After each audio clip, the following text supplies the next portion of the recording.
I believe what's happening to Dak, the lack of respect he's getting or even consideration he's getting for MVP, goes much deeper than just the stats. I will leave the stats to you. But just quickly, I will highlight those stats. Dak Prescott is number one in the National Football League in my favorite stat, QBR, above all other quarterbacks, including Matt Ryan and Tom Brady. That's debatable, but go ahead. You know, again, I use the raw QBR. Yes. He has 25 touchdown passes to only 4 interceptions, and he has run for 6 other touchdowns. He has 8 total turnovers in 15 rookie year starts. That's tied for number 2 in lowest turnovers in the NFL with Tyrod Taylor, and that's behind, of course, Tom Brady, who has only 2 total turnovers, but he played, as we all know, only 11 games to Dak's 15. Dak Prescott is 13-2 as the starting quarterback, and those 2 losses came by 1 point in the season opener. The first pro game he ever played, he had to start and finish against the New York Football Giants. He lost by 1 point, and the only other loss was at the New York Giants by 3 points. That's pretty great, I guess. I don't know. Maybe that's not that great, but in my history covering the league, I think it's really great. Who has the highest degree of difficulty of any of these MVP candidates, though Dak doesn't even register as a candidate?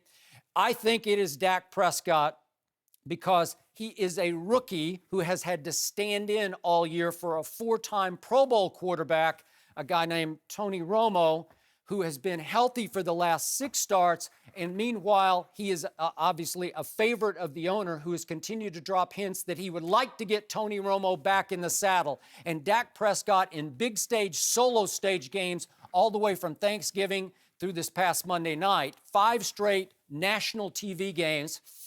He's been nothing but great in my eyes, but maybe I'm not objective about Dak Prescott. But let's look at those deeper reasons that I alluded to.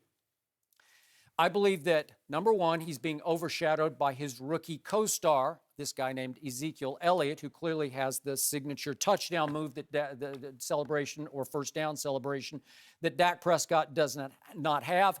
And we all know that Zeke jumped in the Salvation Army kettle, captured the imagination in ways Dak Prescott has never imagined.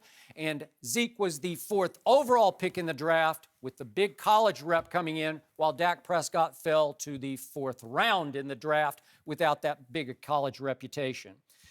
But in the end, what I love the most about Dak Prescott is what people outside Cowboy Nation do not love about him. He's extremely poised, but he rarely changes expressions. That won't sell. And somehow presence and shocking maturity will not sell nationally.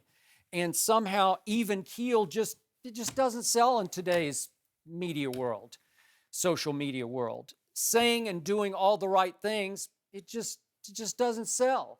All Dak does is, when he's asked, he answers the question directly, but he's always politically correct because he had to change the entire culture of a team that was used to losing, that was used to what could go wrong would go wrong under Tony Romo.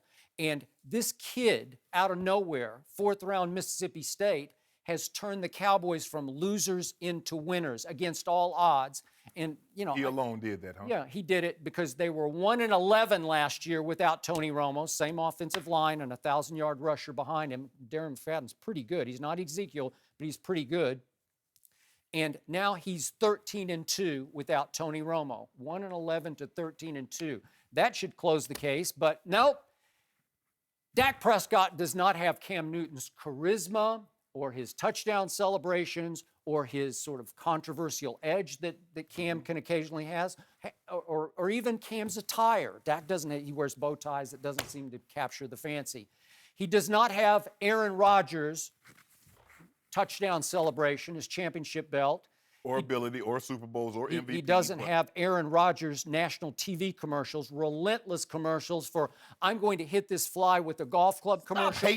Or, I'm on fire. Oh, wait, my house is on fire. Dak doesn't have any of that, and that somehow sells. He doesn't have Aaron Rodgers' swagger. He's a rookie. So in the end, he's doing all, I just told you what he's accomplished It's that he doesn't have off the field to go with on the field. If he had the off the field to go with on, if he was outrageous or quotable, if he'd attacked publicly Tony Romo or Des Bryant or Jerry Jones, we'd have something going. I think he'd be a high MVP candidate, but the numbers, unfortunately for Dak, don't speak for themselves because a lot of what Dak is doing is what he's not doing. He's not turning the ball over. He's not blowing games.